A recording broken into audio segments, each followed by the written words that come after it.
श्रीगणेशाय नमः। अथ श्री लक्ष्मीनारायण स्तोत्र। श्रीनिवास जगन्नाथ श्रीहरे भक्तवत्सल लक्ष्मीपते नमस्तुभ्यं त्राहि मां भवसागरात्। राधारमण गोविन्द भक्तकामप्रपूरक नारायण नमस्तुभ्यं त्राहि मां भवसागरात्। दामोदर महोदार सर्वापत्तिनिवारण ऋषिकेश नमस्तुभ्यं त्राहि मां भवसागरात्। गरुडध्वज वैकुण्ठ निवासिन् केशवाच्युत जनार्दन नमस्तुभ्यं त्राहि मां भवसागरात्। शङ्खचक्र गदा पद्म धर श्रीवत्सलाञ्छन मेघश्याम नमस्तुभ्यं त्राहि मां भवसागरात्। त्वं माता त्वं पिता बन्धुः सद्गुरुस्त्वं दयानिधिः त्वत्तुल्यो न परो देवस्त्राहि मां भवसागरात्। न जाने दान धर्मादि योगं यागं तपो जपं त्वं केवलं कुरु दयां त्राहि मां भवसागरात्। न मत्समो यद्यपि पापकर्ता न त्वत्समोत्थापि हि पापहर्ता। विज्ञापितं त्वेतदशेषसाक्षिन् मामुद्धरार्थं पतितं तवाग्रे। अथ श्री हरिनाम मालास्तोत्रम्। गोविन्दं गोकुलानन्दं गोपालं गोपीवल्लभं गोवर्धनोद्धरं धीरं तं वन्दे गोमतीप्रियं।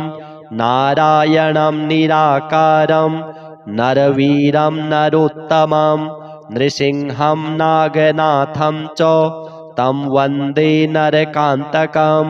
पीताम्बरं पद्मनाभं पद्माक्षं पुरुषोत्तमं पवित्रं परमानन्दं तं वन्दे परमेश्वरं। राघवं रामचन्द्रं च रावणारिं रमापतिं राजीवलोचनं रामं तं वन्दे रघुनन्दनं। वामनं विश्वरूपं च वासुदेवं च विठ्ठलं विश्वेश्वरं विभुं व्यासं तं वन्दे वेदवल्लभं। दामोदरं दिव्यसिंहं दयालुं दीननायकं दैत्यारिं देवदेवेशं तं वन्दे देवकीसुतं। मुरारिं माधवं मत्स्यं मुकुन्दं मुष्टिमर्दनं मुञ्जकेशं महाबाहुं तं वन्दे मधुसूदनं। केशवं कमलाकान्तं कामेशं कौस्तुभप्रियं कौमोदकीधरं कृष्णं तं वन्दे कौरवान्तकं। भूधरं भुवनानन्दं भूतेशं भूतनायकं भावनैकं भुजङ्गेशं तं वन्दे भवनाशनं। जनार्दनं जगन्नाथं जगज्जाड्यविनाशकं जमदग्निं परं ज्योतिस्तं वन्दे जलशायिनं। चतुर्भुजं चिदानन्दं मल्लचाणूरमर्दनं चराचरगुरुं देवं तं वन्दे चक्रपाणिनं। श्रियःकरं श्रियोनाथं श्रीधरं श्रीवरप्रदं श्रीवत्सलधरं सौम्यं तं वन्दे श्रीसुरेश्वरं। योगीश्वरं यज्ञपतिं यशोदानन्ददायकं यमुनाजलकल्लोलं तं वन्दे यदुनायकं। शालिग्रामशिलाशुद्धं शङ्खचक्रोपशोभितं सुरासुरैः सदा सेव्यं तं वन्दे साधुवल्लभं। त्रिविक्रमं तपोमूर्तिं त्रिविधघौघनाशनं त्रिस्थलं तीर्थराजेन्द्रं तं वन्दे तुलसीप्रियम् अनन्तमादिपुरुषम् अच्युतं च वरप्रदम् आनन्दं च सदानन्दं तं वन्दे चाघनाशनं लीलया धृतभूभारं लोकसत्त्वैकवन्दितं लोकेश्वरं च श्रीकान्तं तं वन्दे लक्ष्मणप्रियं हरिं च हरिणाक्षं च हरिनाथं हरप्रियं हलायुधसहायं च तं वन्दे हनुमत्पतिं हरिनामकृता माला पवित्रा पापनाशिनी बलिराजेन्द्रेण चोक्ता कण्ठे धार्या प्रयत्नतः। अथ श्री लघु विष्णु सहस्रनाम स्तोत्रम्। अलम् नाम सहस्रेण केशवोऽर्जुनमब्रवीत् शृणु मे पार्थ नामानि यश्चतुष्यामि सर्वदा। केशवः पुण्डरीकाक्षः स्वयंभूर्मधुसूदनः दामोदरो हृषीकेशः पद्मनाभो जनार्दनः विश्वक्सेनो वासुदेवो हरिर्नारायणस्तथा अनन्तश्च प्रबोधश्च सत्यः कृष्णः सुरोत्तमः आदिकर्ता वराहश्च वैकुण्ठो विष्णुरच्युतः श्रीधरः श्रीपतिः श्रीमान् पक्षिराजध्वजस्तथा एतानि मम नामानि विद्यार्थी ब्राह्मणः पठेत् क्षत्रियो विजयस्यार्थे वैश्यो धनसमृद्धये नाग्निराजभयं तस्य न चोरात्पन्नगाद्भयं राक्षसेभ्यो भयं नास्ति व्याधिभिर्नैव पीड्यते।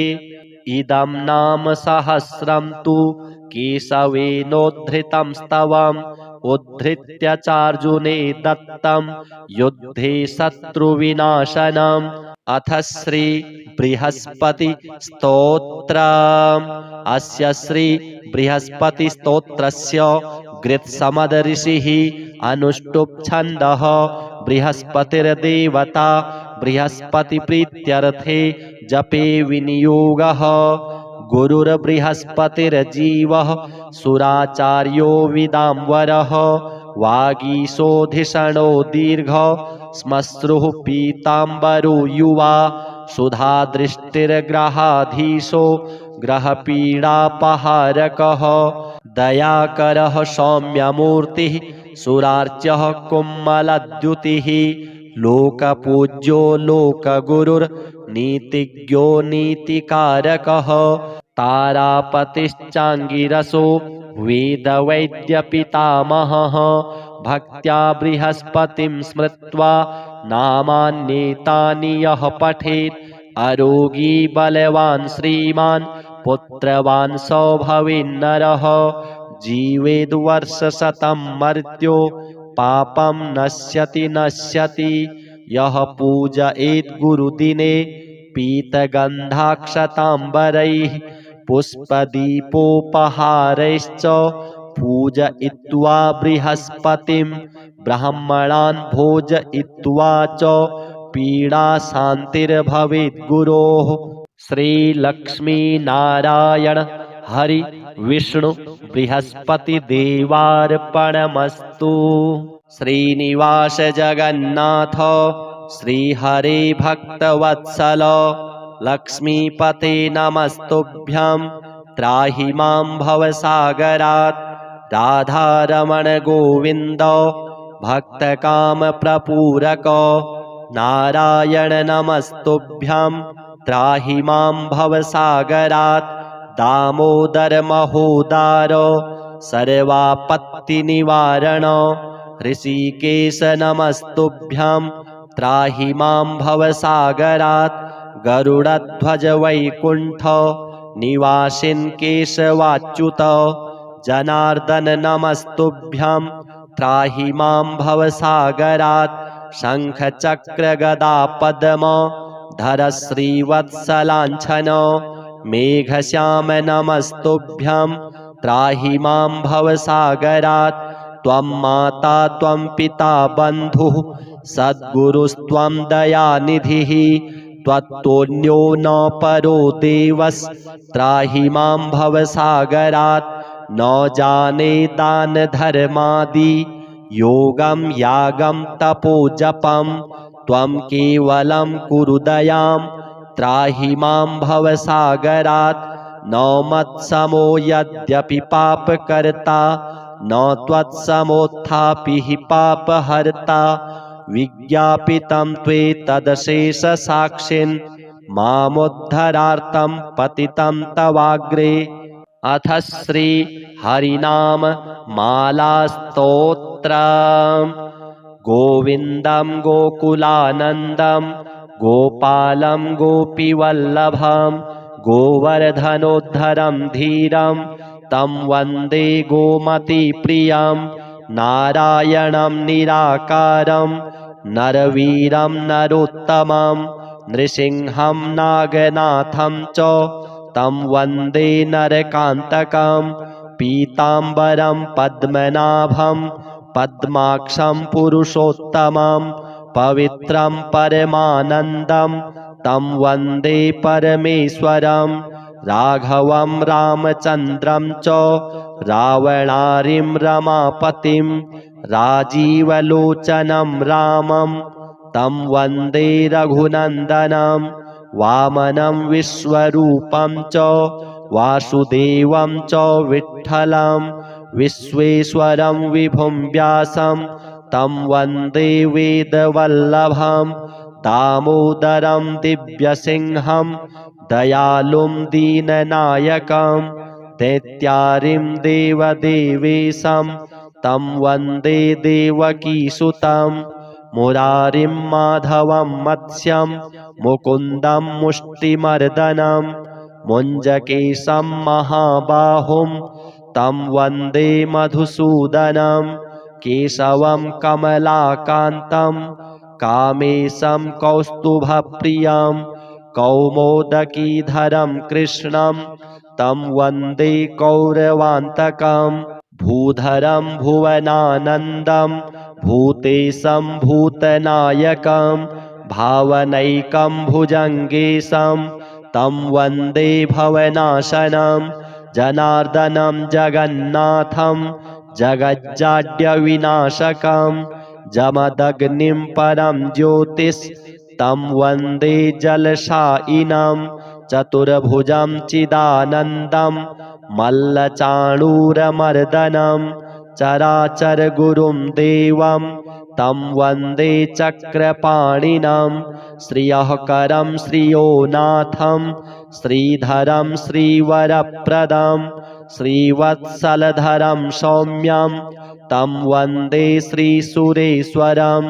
योगीश्वरं यज्ञपतिं यशोदानन्ददायकं यमुनाजलकल्लोलं तं वन्दे यदुनायकं। शालिग्रामशिलाशुद्धं शङ्खचक्रोपशोभितं सुरासुरैः सदा सेव्यं तं वन्दे साधुवल्लभं। त्रिविक्रमं तपोमूर्तिं त्रिविधघौघनाशनं त्रिस्थलं तीर्थराजेन्द्रं तं वन्दे तुलसीप्रियम्। अनन्तमादिपुरुषम् अच्युतं च वरप्रदम् आनन्दं च सदानन्दं तं वन्दे चाघनाशनं। लीलया धृतभूभारं लोकसत्त्वैकवन्दितं लोकेश्वरं च श्रीकान्तं तं वन्दे लक्ष्मणप्रियं। हरिं च हरिणाक्षं च हरिनाथं हरप्रियं हलायुधसहायं च तं वन्दे हनुमत्पतिं। हरिनामकृता माला पवित्रा पापनाशिनी बलिराजेन्द्रेण चोक्ता कण्ठे धार्या प्रयत्नतः। अथ श्री लघु विष्णु सहस्रनाम स्तोत्रम्। अलं नाम सहस्रेण केशवोऽर्जुनमब्रवीत् शृणु मे पार्थ नामानि यैश्च तुष्यामि सर्वदा केशवः पुण्डरीकाक्षः स्वयंभूर्मधुसूदनः दामोदरो हृषीकेशः पद्मनाभो जनार्दनः विश्वक्सेनो वासुदेवो हरिर्नारायणस्तथा अनन्तश्च प्रबोधश्च सत्यः कृष्णः सुरोत्तमः आदिकर्ता वराहश्च वैकुण्ठो विष्णुरच्युतः श्रीधरः श्रीपतिः श्रीमान् पक्षिराजध्वजस्तथा एतानि मम नामानि विद्यार्थी ब्राह्मणः पठेत् क्षत्रियो विजयस्यार्थे वैश्यो धनसमृद्धये नाग्निराजभयं तस्य न चोरात्पन्नगाद्भयं राक्षसेभ्यो भयं नास्ति व्याधिभिर्नैव पीड्यते इदं नाम सहस्रं तु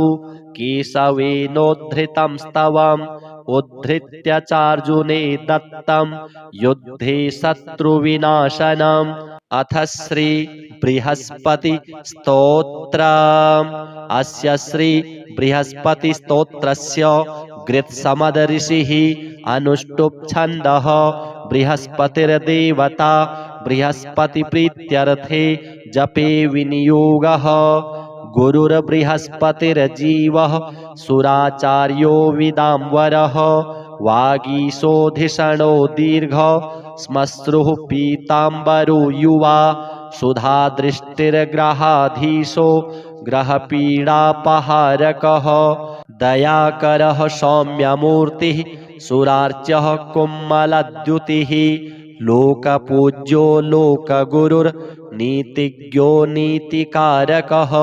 तारापतिश्चाङ्गिरसो वेदवैद्यपितामहः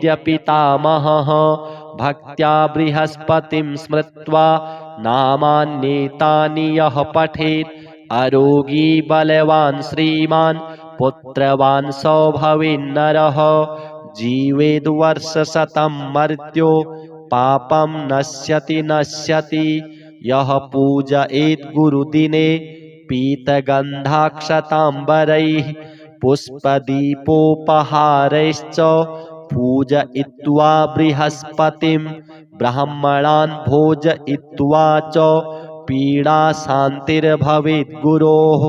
श्रीलक्ष्मीनारायण हरि विष्णु बृहस्पतिदेवार्पणमस्तु। श्रीनिवास जगन्नाथ श्रीहरे भक्तवत्सल लक्ष्मीपते नमस्तुभ्यं त्राहि मां भवसागरात् राधारमण गोविन्द भक्तकामप्रपूरक नारायण नमस्तुभ्यं त्राहि मां भवसागरात् दामोदर महोदार सर्वापत्तिनिवारण ऋषिकेश नमस्तुभ्यं त्राहि मां भवसागरात् गरुडध्वज वैकुण्ठ निवासिन् केशवाच्युत जनार्दन नमस्तुभ्यं त्राहि मां भवसागरात् शङ्खचक्रगदा पद्म धर श्रीवत्सलाञ्छन मेघश्याम नमस्तुभ्यं त्राहि मां भवसागरात् त्वं माता त्वं पिता बन्धुः सद्गुरुस्त्वं दयानिधिः त्वत्तुल्यो न परो देवस्त्राहि मां भवसागरात् न जाने दान धर्मादि योगं यागं तपो जपं त्वं केवलं कुरु दयां त्राहि मां भवसागरात् न मत्समो यद्यपि पापकर्ता न त्वत्समोत्थापि हि पापहर्ता विज्ञापितं त्वेतदशेषसाक्षिन् मामुद्धरार्थं पतितं तवाग्रे। अथ श्री हरिनाम मालास्तोत्रम् गोविन्दं गोकुलानन्दं गोपालं गोपीवल्लभं गोवर्धनोद्धरं धीरं तं वन्दे गोमतीप्रियं नारायणं निराकारं नरवीरं नरोत्तमं नृसिंहं नागनाथं च तं वन्दे नरकान्तकं पीताम्बरं पद्मनाभं पद्माक्षं पुरुषोत्तमं पवित्रं परमानन्दं तं वन्दे परमेश्वरं राघवं रामचन्द्रं च रावणारिं रमापतिं राजीवलोचनं रामं तं वन्दे रघुनन्दनं वामनं विश्वरूपं च वासुदेवं च विठ्ठलं विश्वेश्वरं विभुं व्यासं तं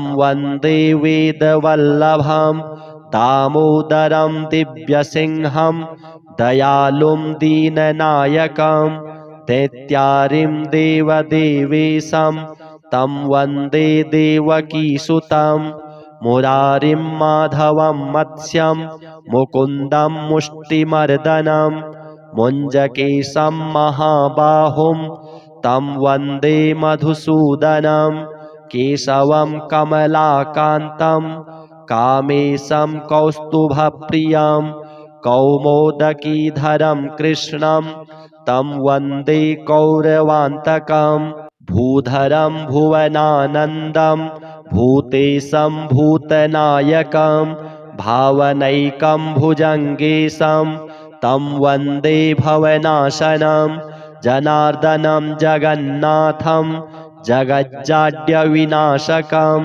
जमदग्निं परं ज्योतिस्तं वन्दे जलशायिनं चतुर्भुजं चिदानन्दं मल्लचाणूरमर्दनं चराचरगुरुं देवं तं वन्दे चक्रपाणिनं श्रियःकरं श्रियोनाथं श्रीधरं श्रीवरप्रदं श्रीवत्सलधरं सौम्यं तं वन्दे श्रीसुरेश्वरं योगीश्वरं यज्ञपतिं यशोदानन्ददायकं यमुनाजलकल्लोलं तं वन्दे यदुनायकं शालिग्रामशिलाशुद्धं शङ्खचक्रोपशोभितं सुरासुरैः सदा सेव्यं तं वन्दे साधुवल्लभं त्रिविक्रमं तपोमूर्तिं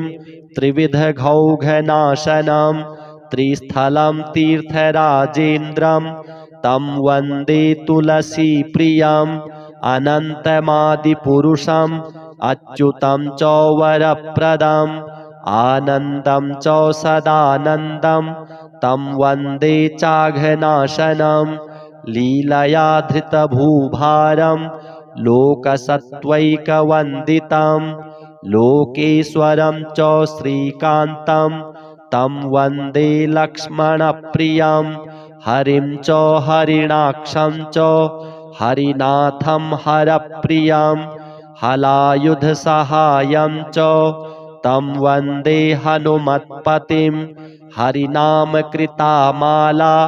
पवित्रा पापनाशिनी बलिराजेन्द्रेण चोक्ता कण्ठे धार्या प्रयत्नतः।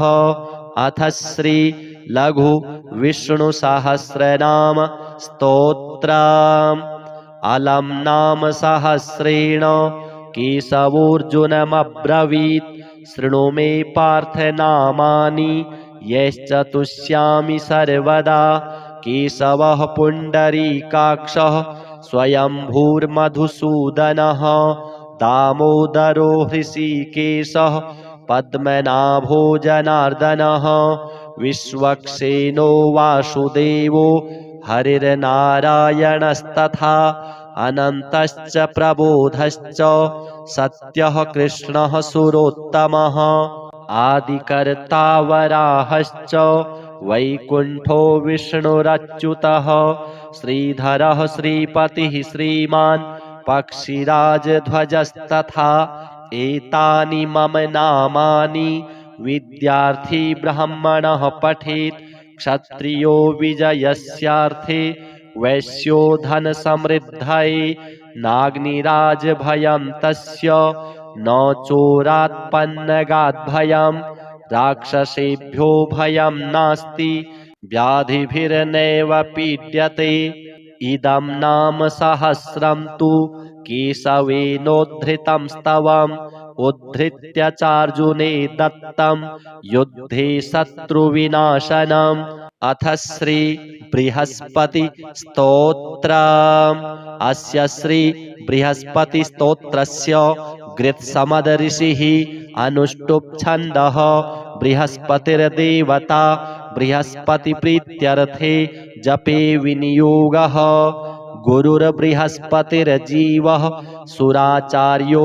विदाम्बरः वागीशोधिषणो दीर्घ श्मश्रुः पीताम्बरो युवा सुधादृष्टिर्ग्रहाधीशो ग्रहपीडापहारकः दयाकरः सौम्यमूर्तिः सुरार्चः कुम्मलद्युतिः लोकपूज्यो लोकगुरुर्नीतिज्ञो नीतिकारकः तारापतिश्चाङ्गिरसो वेदवैद्यपितामहः भक्त्या बृहस्पतिं स्मृत्वा नामान्येतानि यः पठेत् अरोगी बलवान् श्रीमान् पुत्रवान् स भवेन्नरः जीवेद्वर्षशतं मर्त्यो पापं नश्यति यः पूजयेत् गुरुदिने पीतगन्धाक्षताम्बरैः पुष्पदीपोपहारैश्च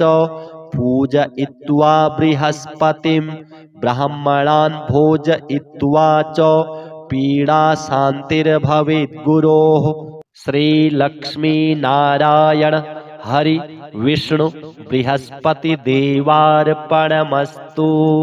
श्रीनिवास जगन्नाथ श्रीहरे भक्तवत्सल लक्ष्मीपते नमस्तुभ्यं त्राहि मां भवसागरात् राधारमण गोविन्द भक्तकामप्रपूरक नारायण नमस्तुभ्यं त्राहि मां भवसागरात् दामोदर महोदार सर्वापत्तिनिवारण ऋषिकेश नमस्तुभ्यं त्राहि मां भवसागरात् गरुडध्वज वैकुण्ठ निवासिन् केशवाच्युत जनार्दन नमस्तुभ्यं त्राहि मां भवसागरात् शङ्खचक्रगदा पद्म धर श्रीवत्सलाञ्छन मेघश्याम नमस्तुभ्यं त्राहि मां भवसागरात् त्वं माता त्वं पिता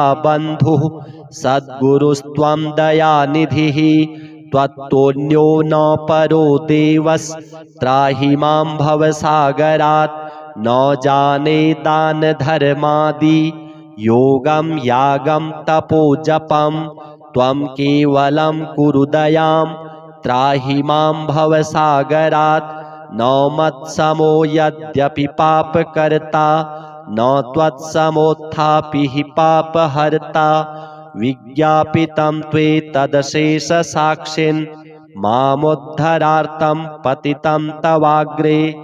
अथ श्री हरिनाम मालास्तोत्रम्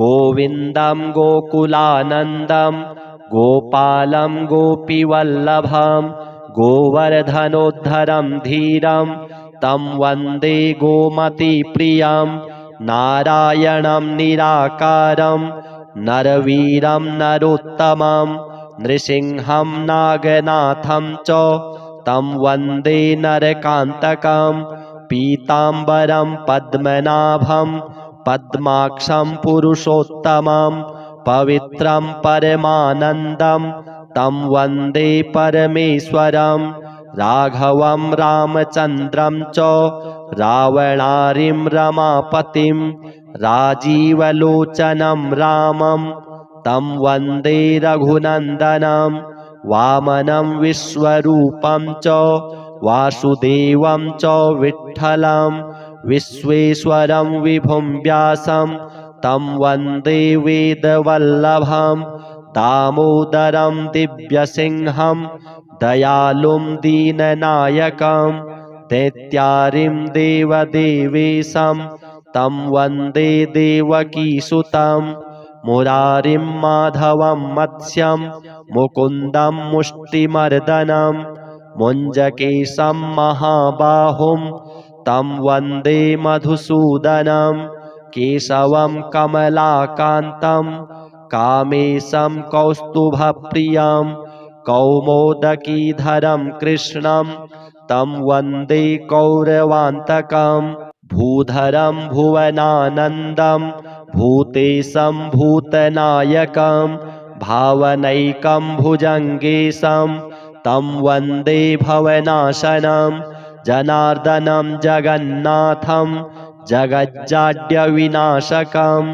जमदग्निं परं ज्योतिस्तं वन्दे जलशायिनं चतुर्भुजं चिदानन्दं मल्लचाणूरमर्दनं चराचरगुरुं देवं तं वन्दे चक्रपाणिनं श्रियःकरं श्रियोनाथं श्रीधरं श्रीवरप्रदं श्रीवत्सलधरं सौम्यं तं वन्दे श्रीसुरेश्वरं योगीश्वरं यज्ञपतिं यशोदानन्ददायकं यमुनाजलकल्लोलं तं वन्दे यदुनायकं शालिग्रामशिलाशुद्धं शङ्खचक्रोपशोभितं सुरासुरैः सदा सेव्यं तं वन्दे साधुवल्लभं त्रिविक्रमं तपोमूर्तिं त्रिविधघौघनाशनं त्रिस्थलं तीर्थराजेन्द्रं तं वन्दे तुलसीप्रियम् अनन्तमादिपुरुषम् अच्युतं च वरप्रदम् आनन्दं च सदानन्दं तं वन्दे चाघनाशनं लीलया धृतभूभारं लोकसत्त्वैकवन्दितं लोकेश्वरं च श्रीकान्तं तं वन्दे लक्ष्मणप्रियं हरिं च हरिणाक्षं च हरिनाथं हरप्रियं हलायुधसहायं च तं वन्दे हनुमत्पतिं हरिनामकृता माला पवित्रा पापनाशिनी बलिराजेन्द्रेण चोक्ता कण्ठे धार्या प्रयत्नतः अथ श्री लघु विष्णुसहस्रनाम स्तोत्रम् अलम नाम सहस्रेण केशवोऽर्जुनमब्रवीत् शृणु मे पार्थ नामानि यश्चतुष्यामि सर्वदा केशवः पुण्डरीकाक्षः स्वयंभूर्मधुसूदनः दामोदरो हृषीकेशः पद्मनाभो जनार्दनः विश्वक्सेनो वासुदेवो हरिर्नारायणस्तथा अनन्तश्च प्रबोधश्च सत्यः कृष्णः सुरोत्तमः आदिकर्ता वराहश्च वैकुण्ठो विष्णुरच्युतः श्रीधरः श्रीपतिः श्रीमान् पक्षिराजध्वजस्तथा एतानि मम नामानि विद्यार्थी ब्राह्मणः पठेत् क्षत्रियो विजयस्यार्थे वैश्यो धनसमृद्धये नाग्निराजभयं तस्य न चोरात्पन्नगाद्भयं राक्षसेभ्यो भयं नास्ति व्याधिभिर्नैव पीड्यते इदं नाम सहस्रं तु केशवेनोद्धृतं स्तवम् उद्धृत्य चार्जुने दत्तं युद्धे शत्रुविनाशनम् अथ श्री बृहस्पति स्तोत्रम् अस्य श्री बृहस्पति स्तोत्रस्य गृत्समद ऋषिः अनुष्टुप् छन्दः बृहस्पतिर्देवता बृहस्पति प्रीत्यर्थे जपे विनियोगः गुरुर्बृहस्पतिर्जीवः सुराचार्यो विदाम्बरः वागीशोधिषणो दीर्घ श्मश्रुः पीताम्बरो युवा सुधादृष्टिर्ग्रहाधीशो ग्रहपीडापहारकः दयाकरः सौम्यमूर्तिः सुरार्च्यः कुम्मलद्युतिः लोकपूज्यो लोकगुरुर्नीतिज्ञो नीतिकारकः तारापतिश्चाङ्गिरसो वेदवैद्यपितामहः भक्त्या बृहस्पतिं स्मृत्वा नामान्येतानि यः पठेत् अरोगी बलवान् श्रीमान् पुत्रवान् सो भवेन्नरः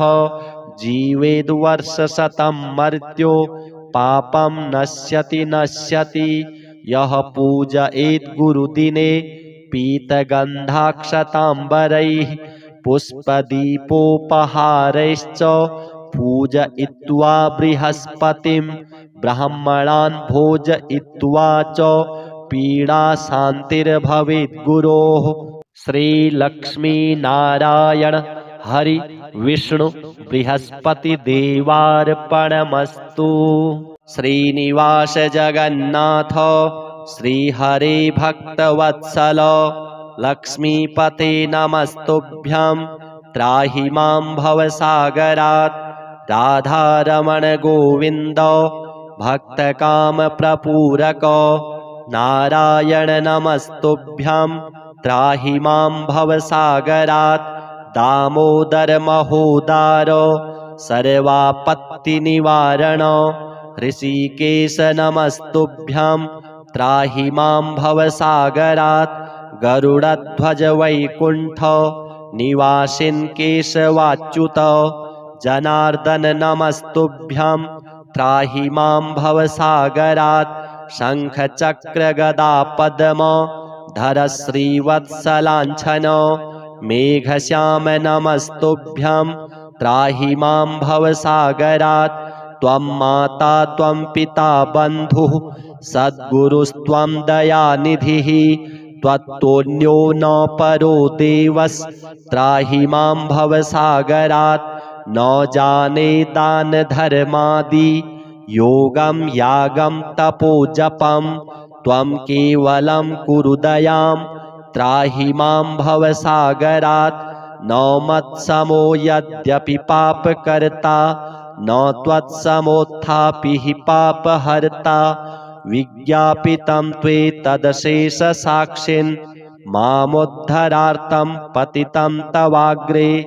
अथ श्री हरिनाम मालास्तोत्रम्। गोविन्दं गोकुलानन्दं गोपालं गोपीवल्लभं गोवर्धनोद्धरं धीरं तं वन्दे गोमतीप्रियं। नारायणं निराकारं नरवीरं नरोत्तमं नृसिंहं नागनाथं च तं वन्दे नरकान्तकं। पीताम्बरं पद्मनाभं पद्माक्षं पुरुषोत्तमं पवित्रं परमानन्दं तं वन्दे परमेश्वरं। राघवं रामचन्द्रं च रावणारिं रमापतिं राजीवलोचनं रामं तं वन्दे रघुनन्दनं। वामनं विश्वरूपं च वासुदेवं च विठ्ठलं विश्वेश्वरं विभुं व्यासं तं वन्दे वेदवल्लभं। दामोदरं दिव्यसिंहं दयालुं दीननायकं दैत्यारिं देवदेवेशं तं वन्दे देवकीसुतं। मुरारिं माधवं मत्स्यं मुकुन्दं मुष्टिमर्दनं मुञ्जकेशं महाबाहुं तं वन्दे मधुसूदनं। केशवं कमलाकान्तं कामेशं कौस्तुभप्रियं कौमोदकीधरं कृष्णं तं वन्दे कौरवान्तकं। भूधरं भुवनानन्दं भूतेशं भूतनायकं भावनैकं भुजङ्गेशं तं वन्दे भवनाशनं। जनार्दनं जगन्नाथं जगज्जाड्यविनाशकं जमदग्निं परं ज्योतिस् तं वन्दे जलशायिनं। चतुर्भुजं चिदानन्दं मल्लचाणूरमर्दनं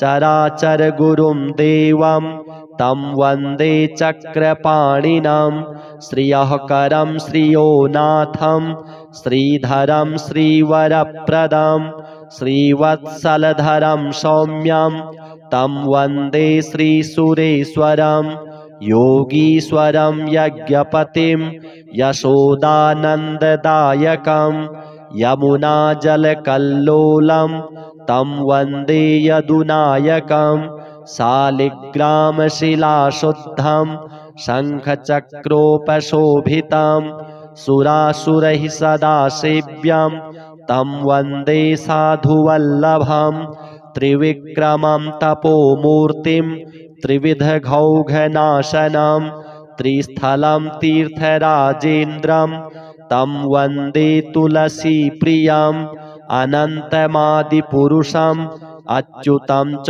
वरप्रदम् आनन्दं च सदानन्दं तं वन्दे चाघनाशनं लीलया धृतभूभारं लोकसत्त्वैकवन्दितं लोकेश्वरं च श्रीकान्तं तं वन्दे लक्ष्मणप्रियं हरिं च हरिणाक्षं च हरिनाथं हरप्रियं हलायुधसहायं च तं वन्दे हनुमत्पतिं हरिनामकृतामाला